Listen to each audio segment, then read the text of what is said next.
special mission. It's the Holy Spirit's power that enables us.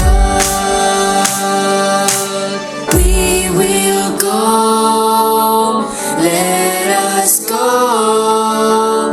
We will go, let us go. Let's go to the mountains high, to the streets below. Let's go share the gospel truth that all may know, that Jesus saves, His love still flows. We'll go, let's go. Sky Crew, let's go.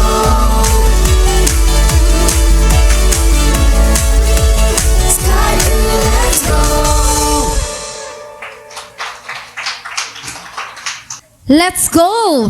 Amazing morning, everyone, and happy Sunday to each and everyone here today. Tunay nga na napakabuti ng ating Panginoon at kitang-kita naman yon sa mga ngiti ng ating mga bata na sumayaw sa harapan. So sabi nga, we will go and let's go. And today, let's go to our worship service program with the team Unshakable Service, Serving God Faithfully here in Napico Christian Alliance Fellowship. So today, wag natin hayaan na tayo ay may malungkot na mukha. Ilabas niyo yung mga ngiti ninyo para sa ating Panginoon. Ready po ba tayo doon? Amen po ba? So ngayon po, inaanyayahan ko na po kayo na magsitayo and sama-sama po tayo sa ating responsive reading.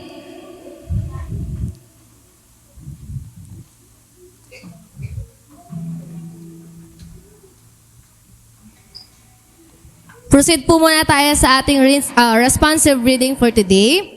So, hintayin lang po natin. At habang naghihintay po tayo, shake muna natin ang ating mga kamay. Umiti muna tayo sa ating mga katabi. Makipagkawayan, makipagkamayan. Ibigay natin ang araw na ito para sa ating Panginoon sa pamamagitan ng pagbati at pangangamusta sa ating mga kapatiran. And now, for our responsive reading po, siyempre, babasahin po natin and then mamaya, pag nakalagay po people, kayo po ang mismong sasabay sa pagbasa. So come, let us gather to worship the Lord, who is faithful and worthy of all our service.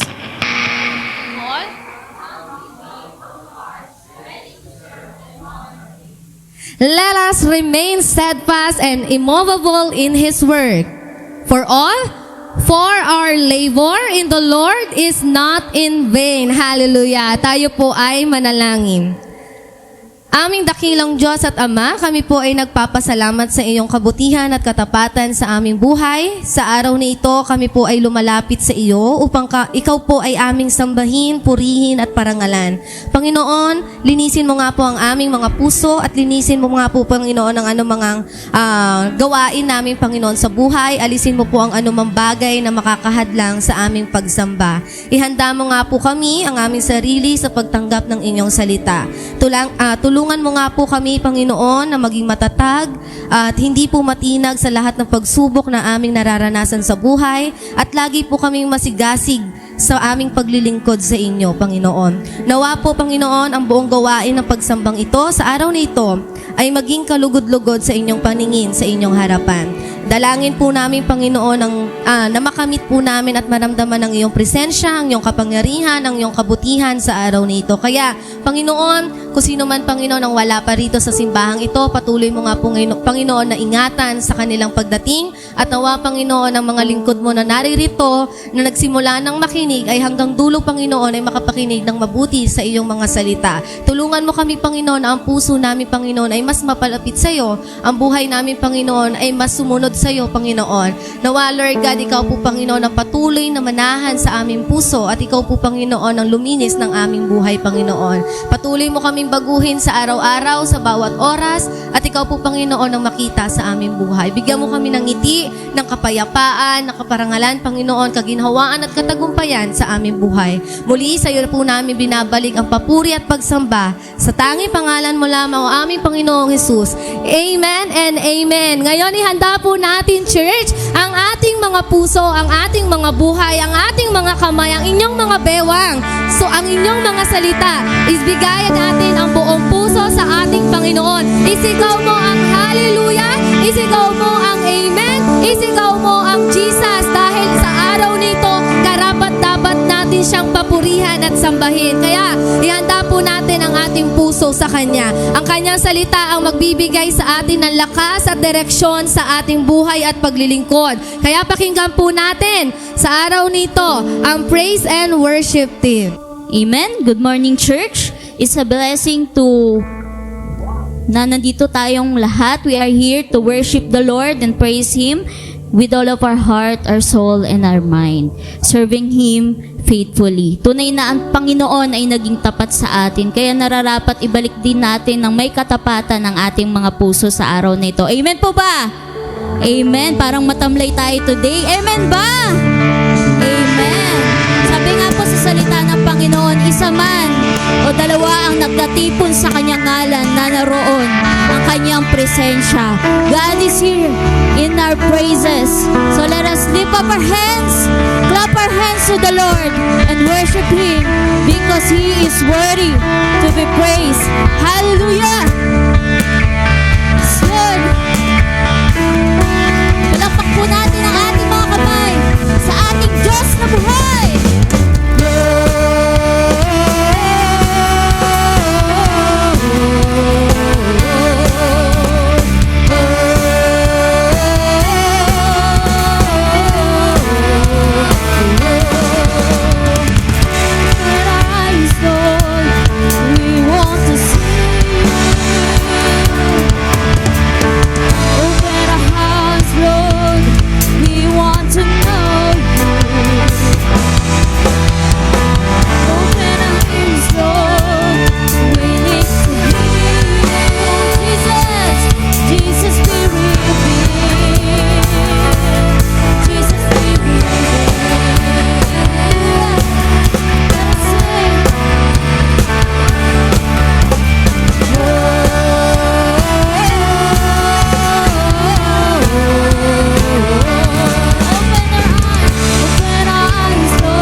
God, to worship you. Sabihin, Panginoon, lahat ng aming mga pasasalamat sa iyong kabutihan, Panginoon. Hallelujah. Yes, Jesus.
Truly, Lord God, we trust you.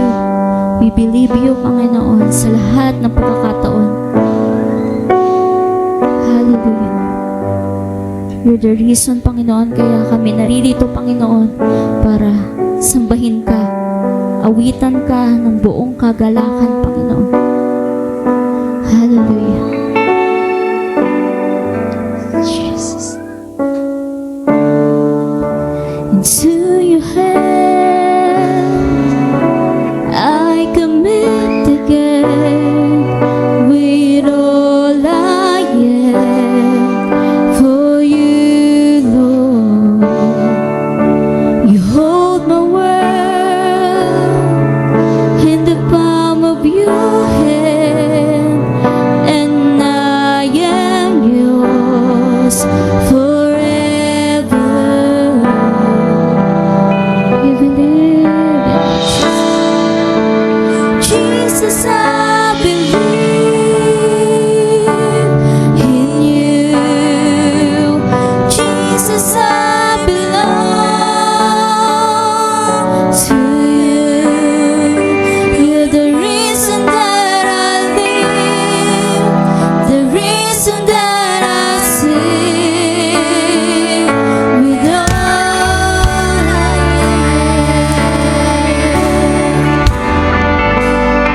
am.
namin, Panginoon, ay mapaglingkuran ka ng may katapatan, Panginoon. Kung gaano ka naging tapat sa amin, Panginoon. Nawa nga ganun din kami maging tapat sa iyo, Panginoon, sa paglilingkod, Lord God. Kaya lahat ng ito, Panginoon, lahat ng uwitin, Panginoon, lahat ng gawain na gagawin namin, Panginoon, sa umagang ito, lahat ito ay para sa iyo. Sa iyo lamang lahat ng kapurihan at kapasalamatan sa tanging mong pangalan. In Jesus' name, Amen. Salamat po, Praise and Worship Team, sa mainit na pagpuri at pagsamba sa ating Panginoon. Ang ganda ng mensahe ng kanta, no? Even though na talagang nandun tayo sa buhay na puno ng mga problema o puno ng mga kapighatian, tayong bilang anak ng Diyos ay talagang dapat unshakable. Tayo dapat ay nananatili, stand sa Panginoon. Kasi tayo ay Kristiyano at tayo ay anak ng Diyos. Hallelujah! So sa oras po na ito, ihanda natin ang ating mga puso sa pakikinig ng salita ng Diyos. Ang kanyang salita po ang nagbibigay sa atin ng lakas at direksyon sa ating buhay at paglilingkod. Kaya pakinggan po natin ang pagbasa ng banal na kasulatan na babasahin sa atin ni Sister Cathy, Ate Cathy, Venus, at pagkatapos po ay susundan na po ito ni Pastor Rafi Malang para sa kanyang mensahe mula sa salita ng Diyos. Hello, good morning. Na-bless po ba ang lahat? Inaanyayahan ko po kayong tumayo bilang paggalang po sa salita ng Diyos. Makibukas po kayo sa akin sa 1 Corinthians 15, verse 58. 1 Corinthians 15, verse 58. Babasahin ko po sa Tagalog. Kaya nga mga minamahal kong kapatid, magpakatatag kayo at huwag kayong matinag. Maging masipag kayo palagi sa paglilingkod sa Panginoon. Dahil alam ninyong hindi masasayang ay inyong pagpapagal para sa Kanya. In English po, therefore, my dear brother and sister, stand firm. Let nothing move you. Always give yourself fully to the work of the Lord, because you know that your labor in the Lord is not in vain. Ayan po. Makakaupo na po ang lahat. Thank you sa pagbasa ng salita ng Diyos. Good morning. Thank you sa ating tagabasa na hindi naman halatang ninenervyos. At thank you sa ating worship team sa pangunguna sa ating powerful worship sa umagang ito. Isang mainit na pagsamba sa mainit na panahon. Sa buwan pong ito, ang ating pong pag-uusapan ay may kinalaman sa ministry and service. Ang tema po natin sa buwang ito, sa buwan ng May, ay pinamagatang Serve the Lord with Gladness. At ngayon nga po ay pag-uusapan natin Serving God Faithfully. At sa susunod na linggo naman po ay Mother's Day, kaya we'll be talking about a mother's legacy of faith. And then on the third Sunday, we'll be talking about spiritual gifts for ministry. So kanina during devotion, pinag-usapan na rin yan. No? So matatalakay pa natin yan sa susunod o sa third Sunday. No? We'll be talking about the spiritual gift for ministry. And then on the fourth Sunday, serving others with love. No? And then lastly, on May 31, we'll be talking about the heart of a servant. No? Kasi tungkol po sa paglilingkod, ang ating tema, paglilingkod na may kagalakan. No? Serving God, o serving the Lord, o serve the Lord with gladness. No? Kaya po, ang ating tema ay patungkol po sa bawat linggo ay patungkol po sa paglilingkod. Tayo po ay sandaling manalangin. Salamat po dakilang Diyos sa araw na ito na kami po ay muli niyong pinagsama-sama sa lugar na ito upang kami po ay magpuri at sumamba sa inyo sa Espiritu sa katotohanan. Dalayan ko po, Panginoon, sa aming pong pagpapatuloy sa aming pananambahan. Dalayan ko na niyong Banal Espiritu ang siyang patuloy na kumilos sa aming mga puso at isipan. Bigyan niyo po kami ng kaliwanagan, Panginoon. Bigyan niyo po kami ng pangunawa sa inyong salita. At nawa nga po, matanggap namin ang mensahe sa oras na ito. At dalayan nga po ng inyong salita ay matanim sa matabang lupa at ito po'y mamunga na higit pa kaysa inihasik. Pagpalain niyo po ang inyong salita na ipagbubulayan sa mga oras na ito. Pagpalain niyo po ang bawat isa na makikinig. Nawa po hindi po kami lalabas sa lugar na ito na hindi po namin natatanggap ang inihahanda niyo para sa amin sa araw na ito. Salamat po itong anbalangin sa pangalan ni Jesus. Amen. So this Sunday, we'll be talking about serving God faithfully. So kaya po ang ating pamagat ngayon ay pinamagatang unshakable service. Serving God faithfully. So if we are serving God faithfully, dapat unshakable ang ating paglilingkod sa Panginoon. Unshakable. Sa madalit salita, tayo po ay mananatiling tapat hanggang sa wakas. Staying faithful until the end. At kanina nga po, ang ating text ay binasa ng ating scripture reader mula po sa 1 Corinthians chapter 15 verse 58. No? Sa ating buhay, may mga time, may mga pagkakataon, may mga season na parang gusto na nating sumuko sa paglilingkod.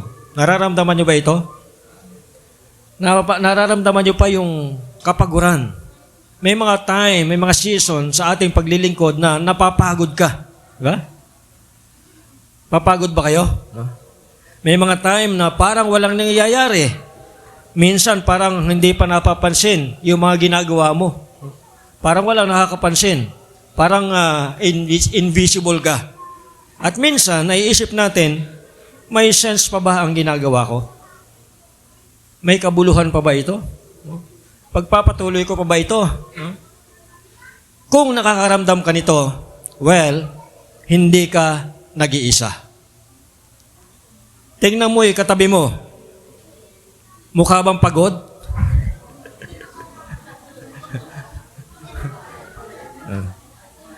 Yung mga nag-BBS, I'm sure, pagod yung mga yan. Pagod talaga sila. No? Yung mga teacher natin, yung mga volunteers natin, yung ating BBS director, no? Mga pagod yan. Yung ating kitchen director, nako, ayan, mga pagod yan. No? Yung mga volunteers natin, yung mga sumuporta, yung mga tumulong, yung iba, pagod ang bulsa sa pagsuporta at pag-sponsor sa pagkain ng mga bata at ng mga teacher. No? Salamat po sa mga sponsors natin. Hindi naman ginutom yung ating mga teachers at yung mga bata. No? Kaya masaya sila kahit pagod. No? Amen ba? No? So, kung kayo po'y nakakaramdam ng pagod sa ministry, ito rin ang struggle ng mga mananampalataya doon sa Corinth. Doon sa Corinto. May mga nagtatanong sa kanila, totoo ba talaga ang resurrection o ang muling pagkabuhay? Kasi kung hindi totoo ang muling pagkabuhay at tuluyang nawala ang paniniwala sa resurrection, nawawala rin yung motivation sa paglilingkod.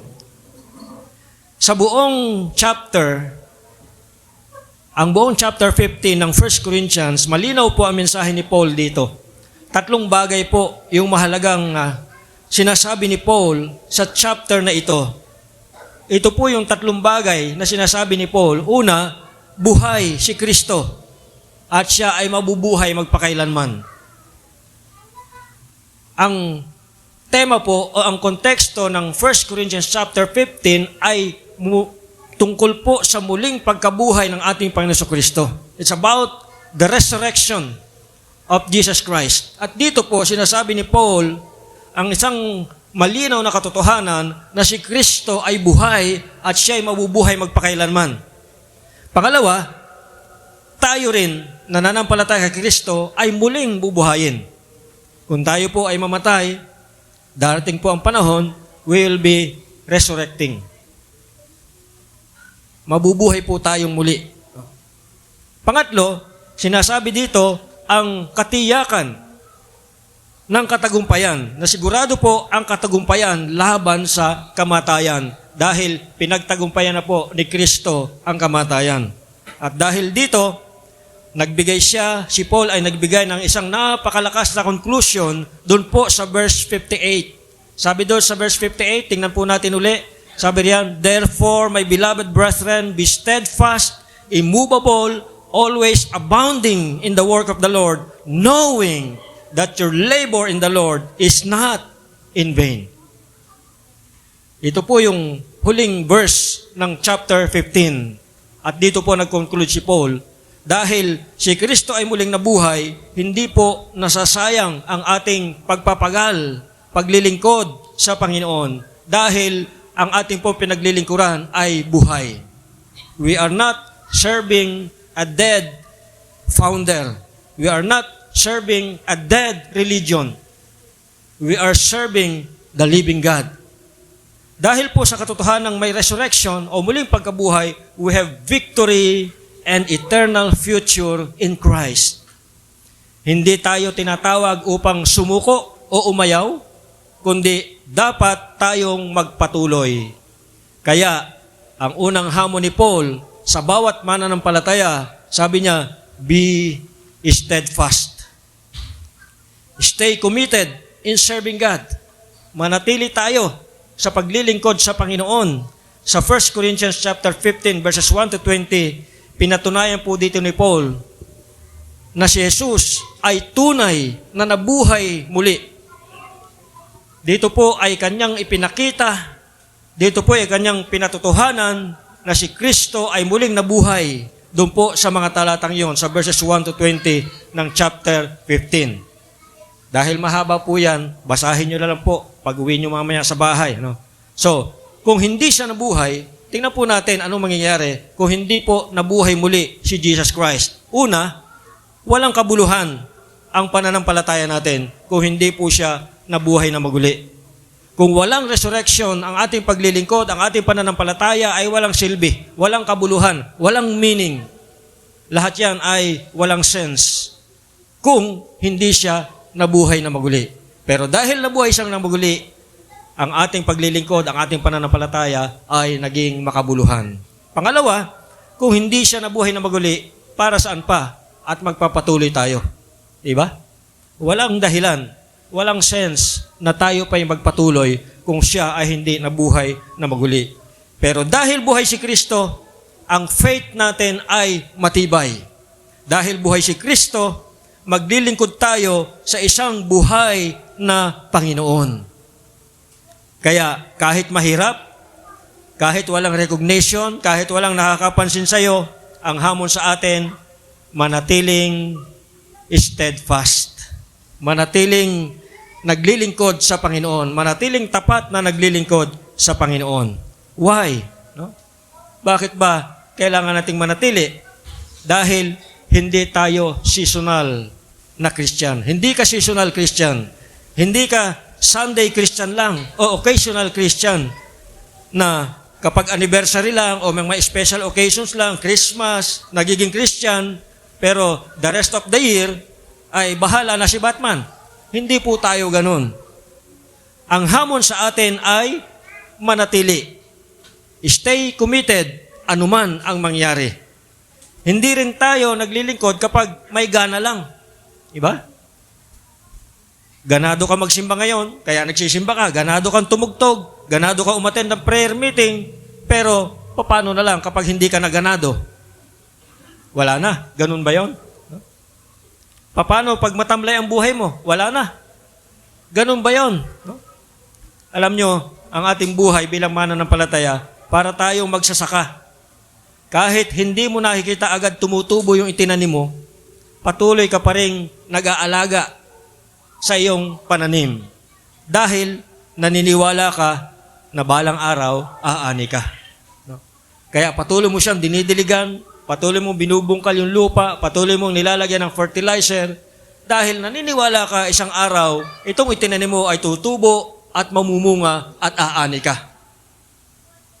Kaya mga kapatid, ito po yung tandaan natin, kahit ang katatagan mo ay nakaugat sa katotohanang buhay si Jesus. Hindi po sa ating sariling lakas, hindi po sa ating sariling kapangyarihan, nagiging matatag tayo dahil ang ating katatagan ay nakaugat o nakaangkla, nakaangkor doon po sa katotohanan na si Kristo ay buhay.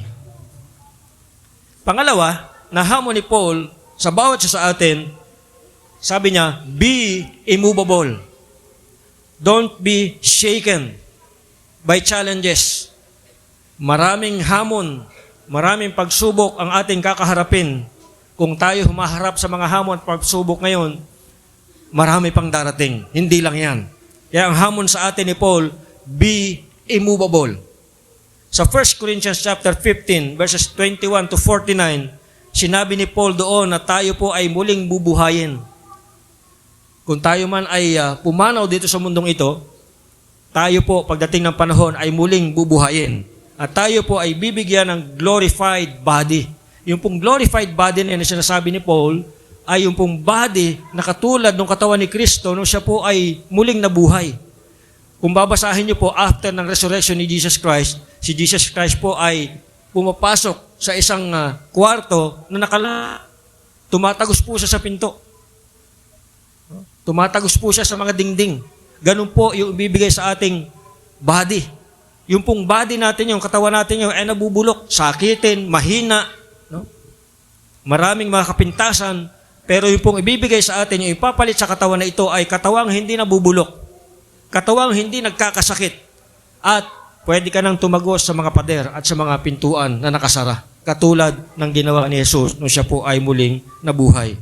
So, ibig sabihin po, kung ikaw ay immovable, at dahil yan ay si Jesus ay muling nabuhay, ibig sabihin nito, meron tayong future at meron kang eternal life. Dahil sa katotohanan si Jesus ay muling nabuhay, at pagdating ng panahon, tayo rin po ay muling mabubuhay, ibig sabihin po nito, meron tayong future. Meron tayong pag-asa. Meron tayong magandang hinaharap. At hindi lang merong future, meron tayong eternal life. At kapag sinabing eternal life, wala pong hangganan yan. Wala pong katapusan.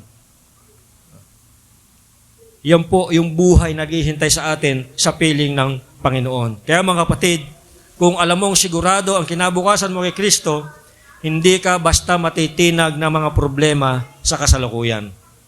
Yung mga sakit na yan na nararamdaman natin, temporary lang yan. No? Sa amin nga sa probinsya noon, mayroon pang tinatawag na lagnat laki. No? Di ba? Alam nyo ba yung mga lumaki sa probinsya, ay lagnat laki lang yan. No? Alam nyo gamot doon? Royal at Skyflex lang. No? Pag nakainom ng Royal at Skyflex, magaling na. No? Kaya tinatawag nilang lagnat laki. No? So, mga temporary lang sakit na yan. No? Merong mga tumatagal ng ilang buwan, pero nawawala rin. No? So, yung hirap na dinaranas natin dito, panandalian lang yan. Lagi ko nga sinasabi, ipagpalagay ng umabot tayo ng 80 years old dito sa lupa, at yung 80 years old doon, puro hirap na lang pinagdaanan mo. Gaano kaikli lang yon kumpara sa eternity? Diba? 80 years old. 80 years na maghihirap ka dito, pero yung glory na naghihintay sa'yo sa piling ng Panginoon, walang hangganan. Walang katapusan. Kaya kung ikukumpara mo yung hirap na panandalian, sabi nga ni Paul, momentary affliction. Ibig sabihin yan ay panandalian lamang, pansamantala lang. Walang permanente.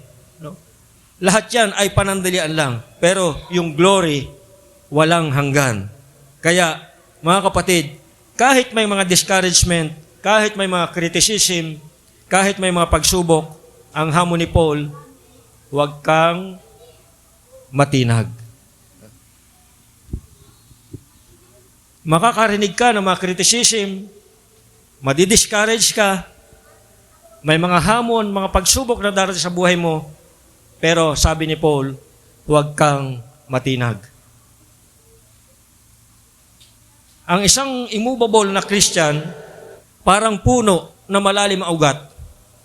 Diba? Na-observe niyo ba yung mga puno na malalim ang ugat? Kahit may bagyo, hindi natutumba.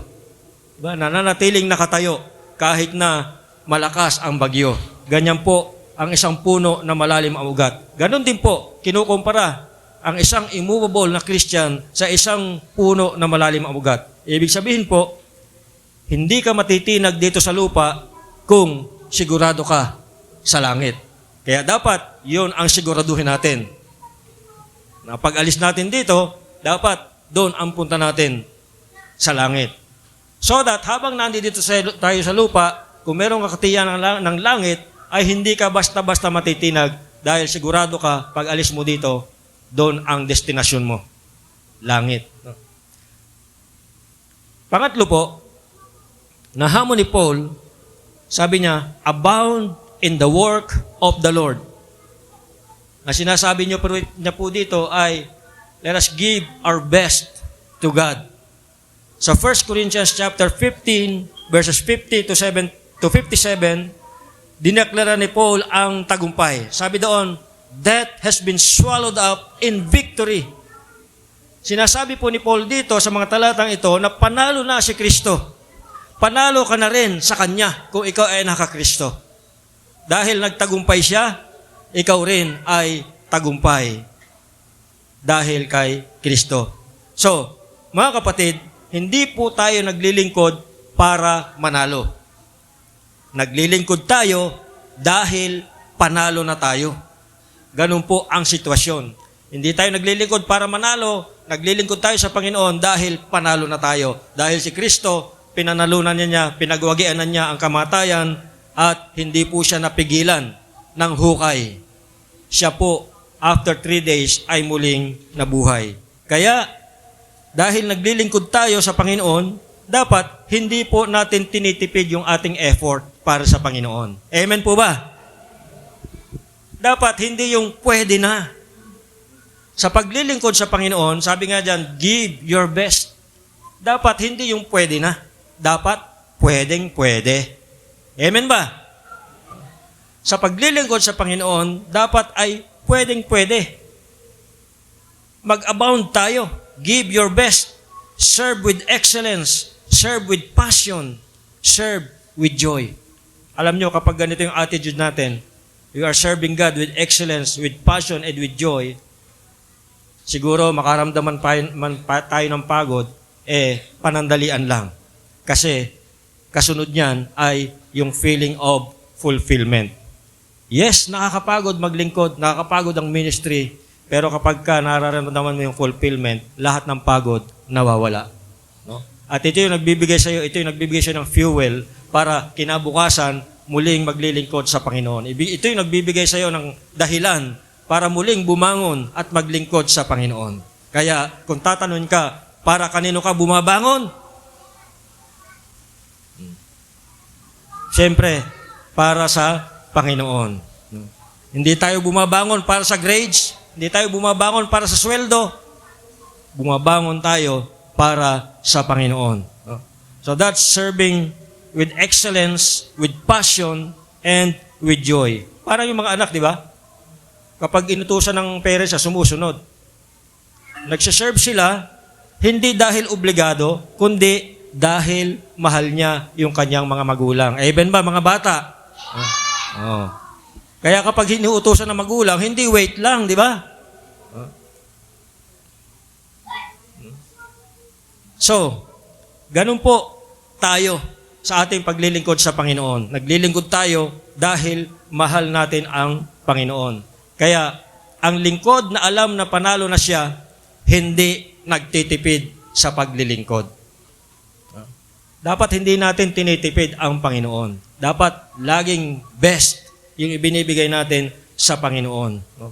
Lastly, know that your labor is not in vain. Hindi po nasasayang. Ito po yung conclusion ng buong chapter 15. Yung verse 58, doon po nag-conclude si Paul. No? Sabi doon, your labor in the Lord is not in vain. Kung walang resurrection, kung hindi nabuhay na muli si Kristo, ang lahat ay walang kabuluhan. Pero dahil may resurrection, ang lahat ay mayroong eternal value. Minsan, hindi natin agad nakikita yung bunga ng ginagawa natin. Parang walang nangyayari. Parang bang walang bunga yung ginagawa natin. Parang, minsan nga sabi ko nga kanina, parang invisible, parang walang nakakapansin. Parang walang nakakakita. Wala man lang nag-appreciate. Walang immediate result. Diba? Pag naglilingkod tayo sa Panginoon, hindi mo agad makikita ito. Parang walang resulta yung ginagawa natin. Parang wala nakakapansin. Pero ang sinasabi ng Diyos, anak, hindi sayang ang iyong paglilingkod. Walang nasasayang. Yung panalangin mo, lahat yan may bunga. yung sakripisyo mo, lahat yan may halaga. Yung paglilingkod mo, mayroong gantimpala pagdating ng panahon. Mayroong reward doon sa langit.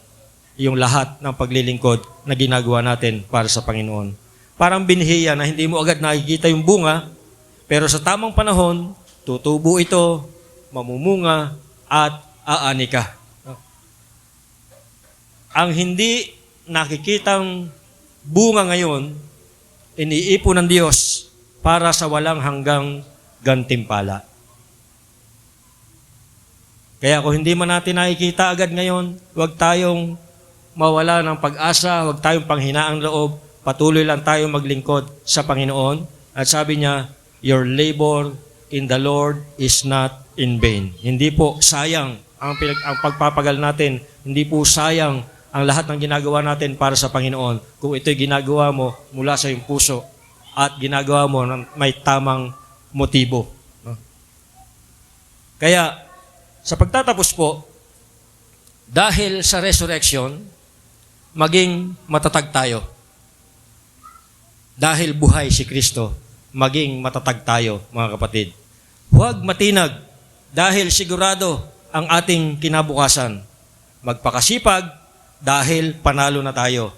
Magtiwala dahil hindi sayang ang lahat. So, huwag tayong patalo sa ating nararamdaman. Parang hindi naman ako pinapansin o parang wala namang nangyayari. No? Hindi sayang ang lahat sa ating paglilingkod sa Panginoon. Lahat yan ay mayroong kabuluhan. No? Merong isang janitor sa isang church. Malaki itong church na ito, kaya sila may janitor. No? Dito sa atin, lahat tayo janitor. No? Kasi lahat tayo minsan na-assign. No? Youth and young pro. No? Palitan lang naman youth and young pro, saka women and women. Iba? Walang men. So, men and women dapat yan. So, itong church na ito, malaking church sila, kaya meron silang janitor. So, itong janitor na ito, tahimik lang siyang naglilinis araw-araw doon sa church. Walang nakakilala sa kanya, walang pumapansin sa kanya, no? Walang kumakausap sa kanya. Pero isang araw, merong nagsabi sa kanya, merong lumapit sa kanya na nag-a-attend doon sa church. Sabi nung member doon sa janitor, salamat dahil malinis ang church. Komportable akong makinig sa salita ng Diyos at dahil doon, nakakilala ako sa Panginoon. Imagine, naglilinis lang siya. Minentain lang na yung simbahan na malinis, pero dahil doon, mayroong isang kaluluwa na nakakilala sa Panginoon. Hindi siya preacher, hindi siya nagsasalita sa harapan, hindi siya singer, hindi rin siya musician, pero ang kanyang faithful service, meron palang eternal impact. Dahil sa kanyang paglilingkod, sa kanyang tapat na paglilingkod, paglilinis doon sa simbahan, meron palang kaluluwa na dahil sa kanyang ginagawa ay nakakilala sa Panginoon. So mga kapatid, huwag tayong tumigil. Huwag tayong sumuko. Huwag tayong umayaw. Kung feeling mo ngayon, napapagod ka na at gusto mo nang umayaw, gusto mo nang tumigil, I tell you, huwag kang tumigil. Huwag kang umatras. Huwag kang mawala ng gana. Sa halip, stay steadfast, stay immovable, and keep abounding in the work of the Lord. Dahil ang resurrection o muling pagkabuhay ni Kristo ang dahilan kung bakit hindi tayo sumusuko sa paglilingkod. Tayo po'y manalangin. Ama naming Diyos, maraming salamat po sa inyong salita. Salamat dahil pinaalalahanan po kami na ang aming paglilingkod ay hindi nasasayang. Tulungan mo kaming maging matatag, hindi matinag at masigasig sa paglilingkod sa iyo. Kung kami man po ay napapagod, dalangin ko, Panginoon, palakasin mo po kami. Kapag kami po ay pinanghihinaan ng loob, paalalahanan po kami ng iyong mga pangako. Nawa po ay maglingkod kami, hindi dahil obligado kami, kundi dahil mahal ka namin. Ito ang aming dalangin sa pangalan ni Jesus. Amen. Amen. Thank you po, Pastor, sa napakagandang mensahe po sa araw nito. Tunay nga na hindi naman talaga bawal Wala namang nagsasabing bawal mawalan ng pag-asa o bawal mapagod, bawal mapuyat o bawal lahat ng yon ay walang sinasabing bawal. Kung yan ay talagang nararamdaman mo sa ngayon, ang mali ay yung hindi ka nagtitiwala. Ang mali doon ay kung sa oras na ikaw ay pinanghihinaan ng loob o ikaw ay may problema, hindi mo ginustong lumapit sa Kanya. No? So, walang bawal kasi yan ay natural na nararamdaman ng mga Kristiyano. Yung minsan ay parang wala na akong pag-asa o minsan parang hindi ko na yata kaya. Parang gusto ko na sumuko. Pero sa mga pagkakataon na yan, kung yan, sa mga ganyang sitwasyon, hindi ka lumapit sa Panginoon, yan ang mali. Yan ang bawal. Kasi bilang Kristiyano, dapat ikaw ay unang lalapit sa Panginoon. Ikaw ay dapat mas magiging matatag sa Panginoon. Sabi nga sa Girl Scout and Boy Scout, Girl Scout, Boy Scout, laging handa. Pero ang Kristiyano, dapat laging hindi sumusuko. So yun yung dapat nating panghawakan bilang Kristiyano. Ano man ang ating pagdaanan, dapat lagi tayong matatag. Hindi tayo mawawala sa piling ng Panginoon. Kaya mga kapatid, sa araw nito, kung ang Panginoon ay nagbigay sa atin, ang pagbibigay ay bahagi din po ng ating pagsamba at paglingkod sa Panginoon. Sa oras na ito, ialay po natin sa Kanya ang ating mga handog bilang pasasalamat sa Kanyang kabutihan. May I call on po Miss Sister Rose Asas to lead us in the offertory? Purihin po ang Panginoon, naging miss tuloy ako. Totoong miss naman, single na rin. Salamat sa Panginoon sa mga mensaheng ibinigay sa atin ngayong umaga at tayo ay nakinig ng kanyang mga salita. Tayo po ay darako na sa ating pagbibigay, pero gusto ko lang sabihin sa inyo ngayon na kung ano yung sinabi kanina ni Pastor na bawal sumuko, bawal mapagod. Pero sinasabi ko na pwedeng mapagod, pero bawal sumuko sa paglilingkod sa Panginoon. Salamat sa Diyos. Tayo po ay darako na sa ating gawaing pagbibigay. Babasahin ko lang po sa Kawikaan 3:9, sinabi dito na, si Yahweh ay handugan mo, bahagi ng kayamanan, pinakamainam na ani mo sa Kanya ay ibigay. Sa gayon, kamalig mo ay lagi ng aapaw, sisidla ng inumin ay hindi nga matutuyuan. Ayan, tayo po ay pwede nang magbigay sa Panginoon. One of the best ways that we can prove that we love the Lord is by giving. Amen. So we're going to sing a song about giving, and it's got some hand motions, and I want you to join with me, okay? Will you do that? Here we go. Watch me. Give, and it will come back to you. Good measure, pressed down, shaken together, and running over. Give, and it will come back to you. When you give to the Lord. Help me out now. Here we go. Give, and it will come back to you. Good measure, pressed down, shaken together, and running over. Give, and it will come back to you. When you give to the Lord. Give in love, give in faith, give with joy. Tayo pong lahat ay magsitayo. Awitin po natin ang doxology.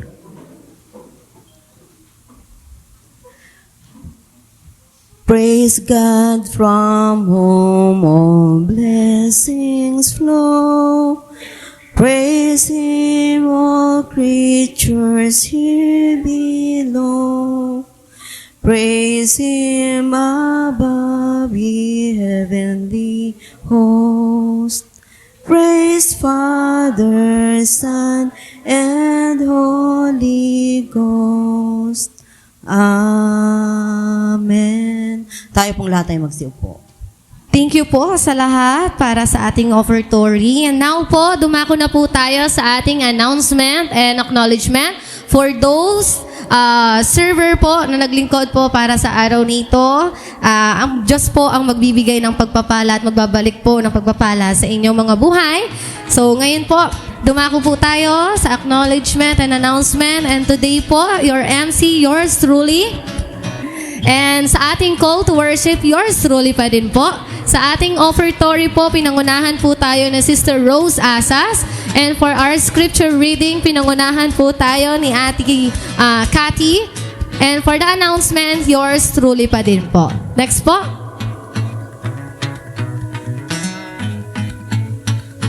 Sa ating prayer meeting po, every Wednesday at 8 p.m. Last Wednesday po, nag-cottage fellowship po kami kay Pastor Vlad. Na masarap-sarap po yung pizza na kanilang pinakain sa amin. Sana po ay masundan pa at sana ay makasama rin po namin kayo next time. And for Youth Connect po, every Sunday after service po, minsan sila po ay nagbabike dyan. Kung malakas-lakas pa po kayo, samahan nyo po ang ating mga youth para sa kanilang mga iba't ibang klase ng activities every Sunday after service. And then, Children's Sunday School po, every Sunday at 3 p.m. Later po, magkakaroon po kami ng graduation day ng VBS. Kung kayo po ay willing to serve, willing to be a volunteer po, sama-sama po tayo, punta lang po kayo mamayang 3 p.m. kasi po ay graduation nila. And Dawn Watch po every Saturday at 5:30 a.m. Pinangungunahan po yan ng ating mga women's. Masarap-sarap po ang kanilang almusal, breakfast. Ngayon po ay mainit na tinapay at mainit na kape. Next po. Okay na po. And yun lamang po sa ating praise and worship team. Thank you po sa inyong paglilingkod. Yan lamang po para sa araw nito. And may I call on po Pastor Rapi again for our communion. Good morning po uli para po sa ating communion.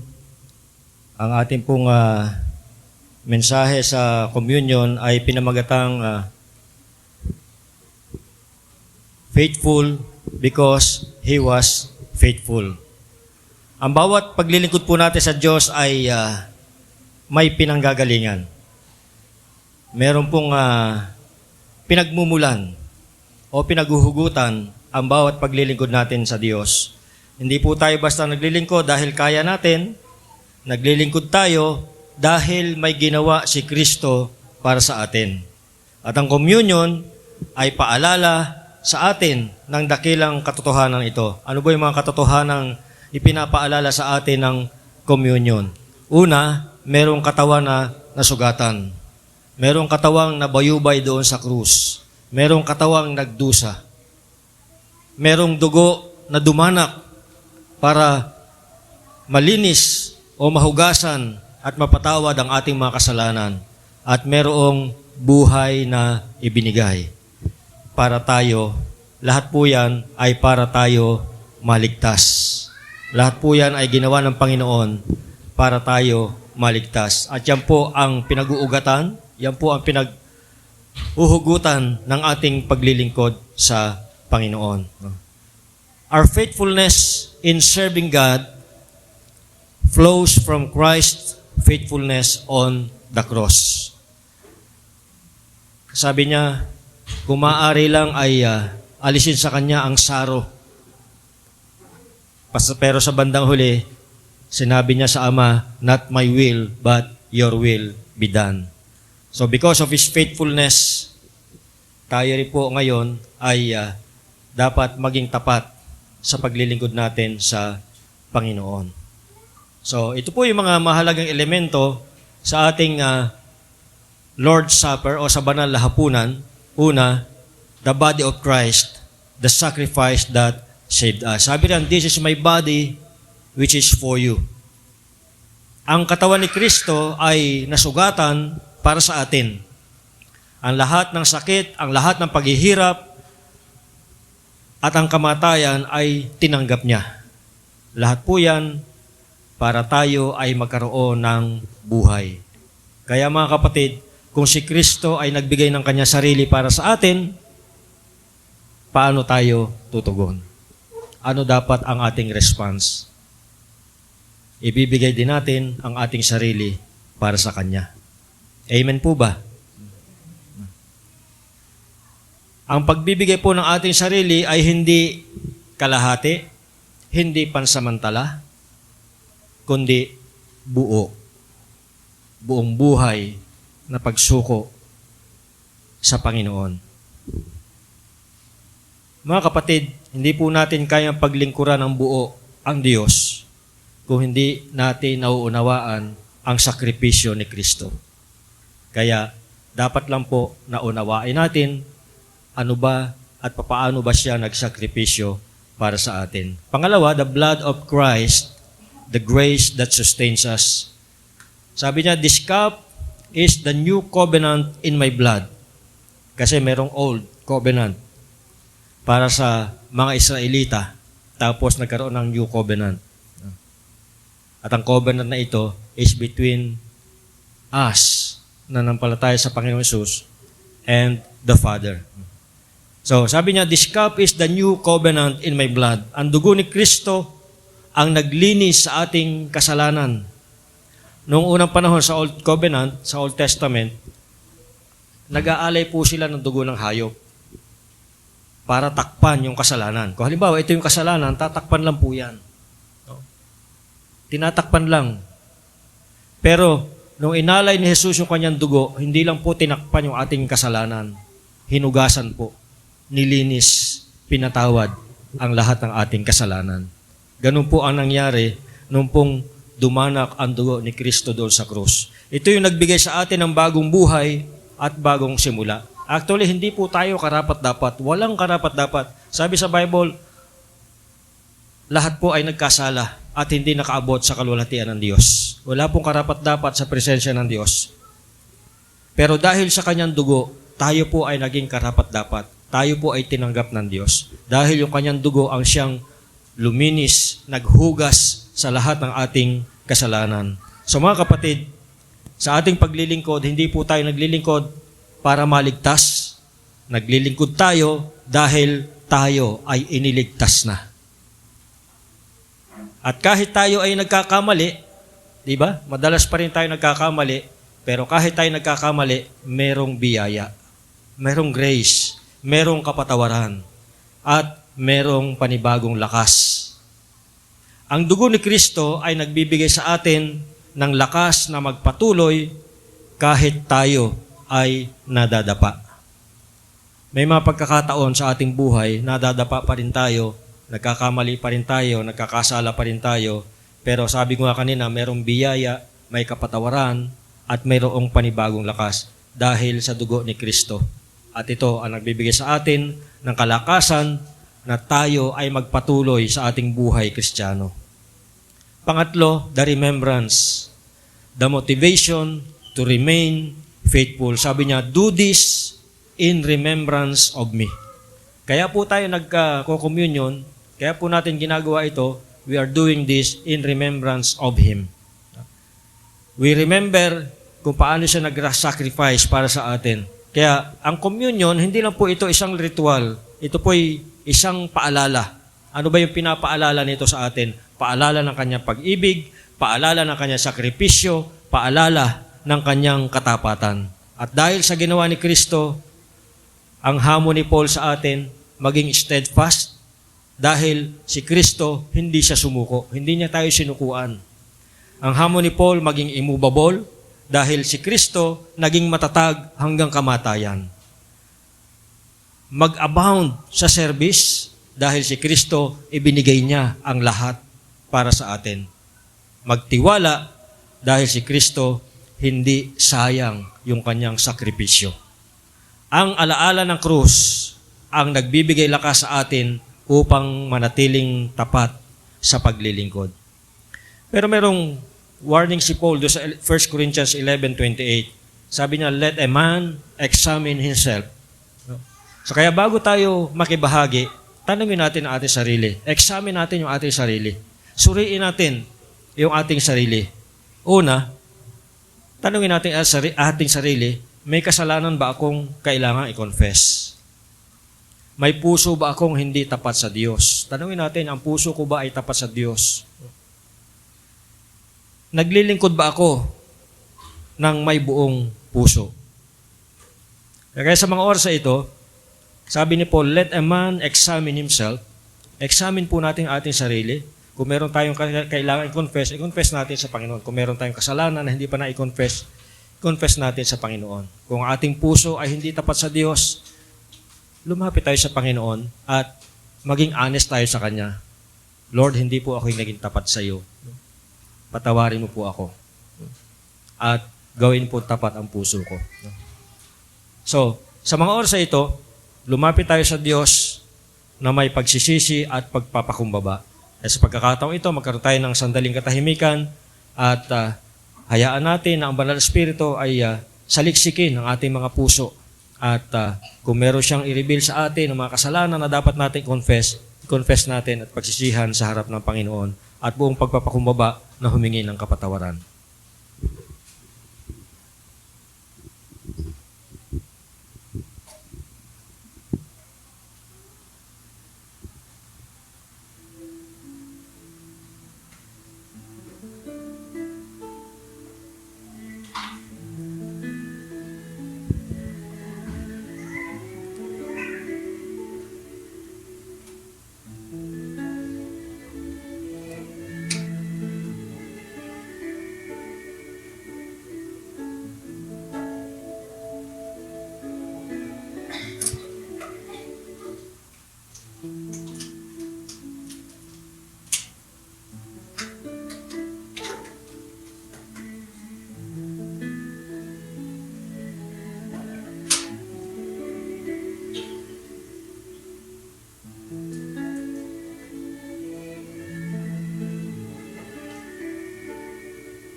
Tayo po'y manalangin. Dakilang Diyos, salamat po sa inyong biyaya, sa inyong napakayamang biyaya na hindi nauubos, hindi nagmamaliw.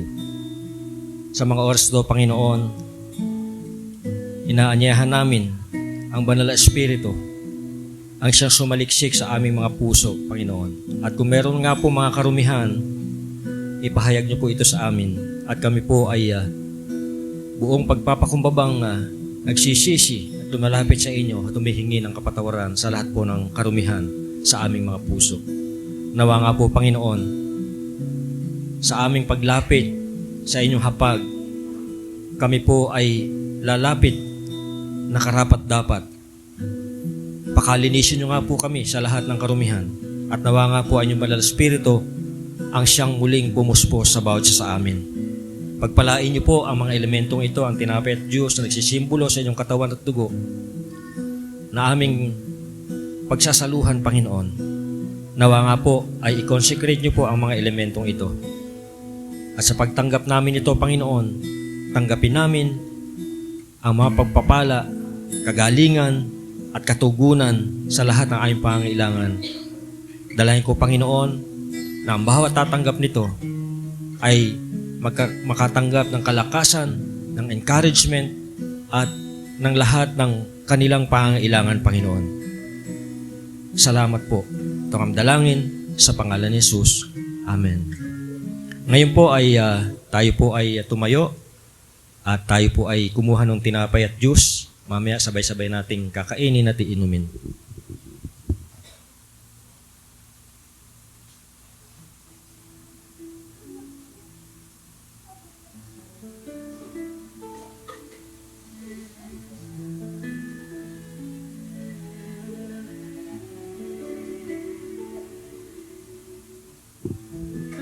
Sige po, pwede na po natin simulan.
Sige po, tayo tumayo.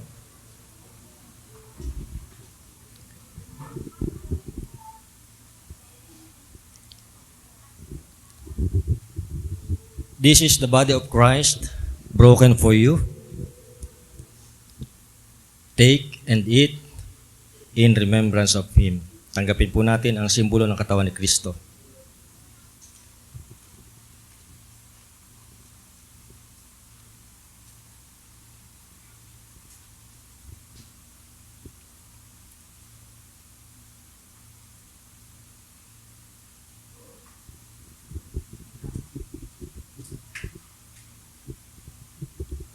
Ang sabi ng Panginoon, this cup is the new covenant in His blood, shed for you. Drink in remembrance of Him.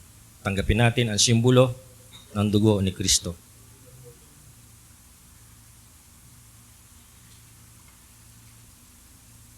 Mga kapatid, ang krus ay patunay na si Kristo ay naging tapat hanggang wakas.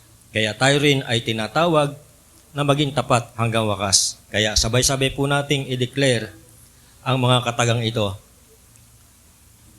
1, 2, 3. Because Christ gave His all for me, I will give my all in serving Him. Sama-sama po nating awitin yung ating closing hymn.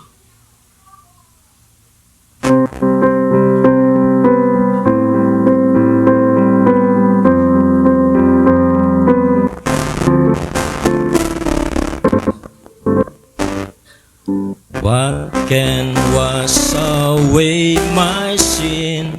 Nothing but the blood of Jesus. What can make me whole again? Nothing but the blood of Jesus. Precious is the flow that makes me white as snow.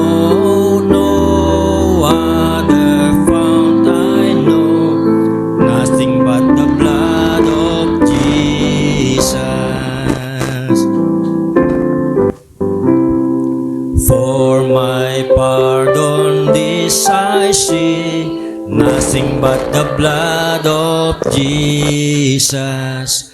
For my cleansing this my plea, nothing but the blood of Jesus. Oh, precious is the flow that makes me white as snow.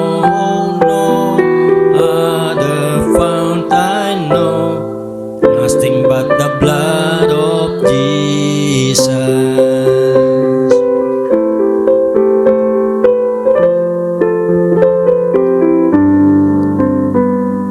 Nothing can for sin atone, nothing but the blood of Jesus. Not of good that I have done, nothing but the blood of Jesus. Oh, precious is the flow that makes me white as snow. No other fount I know, nothing but the blood of Jesus.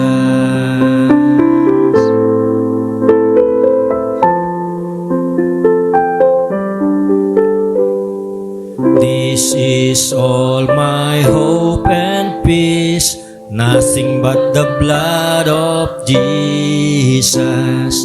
This is all my righteousness, nothing but the blood of Jesus. Oh, precious is the flow that makes me white as snow. No other fount I know, nothing but the blood of Jesus. Tayo manalangin. Ama naming Diyos, maraming salamat po sa iyong banal na presensya sa aming kalagitnaan sa araw na ito. Salamat sa iyong salita na nagbigay sa amin ng lakas, nagbigay ng direksyon at paalala na maging tapat sa aming paglilingkod sa iyo. Panginoong Jesus, Salamat sa iyong katawan na sugatan at dugo na dumanak para sa aming kaligtasan. Sa pamagitan ng banal na hapunan, muli mo kaming pinaalalahanan na iyong dakilang pag-ibig at katapatan. Banal na Espiritu, patuloy po kaming gabayan at palakasin. Tulungan mo kaming maging steadfast, immovable, at always abounding sa gawain ng Panginoon. Kapag kami ay napapagod, palakasin niyo po kami. Kapag kami ay pinanghihinaan ng loob, itaas mo ang aming pananampalataya. At kapag kami ay natitisod, ibalik mo kami sa iyong presensya. Habang kami po ay lalabas sa lugar na ito mamaya, naway dalhin namin ang iyong liwanag sa aming mga tahanan, sa aming mga trabaho, at sa aming komunidad. Gawin po kami mga instrumento ng iyong pag-ibig at katapatan sa mundong ito. Ngayon, naway ang biyaya ng ating Panginoon Kristo, ang pag-ibig ng Diyos Ama, at ang pakikisama ng Banal na Espiritu ang sumaating lahat. Naway palakasin niya kayo upang maging manatiling matatag, hindi matinag, at maging masigasig sa paglilingkod sa Kanya. Humayo kayo na may kapayapaan at kagalakan na naglilingkod sa Panginoon ng buong puso. In Jesus' name, Amen. Amen. God bless you all.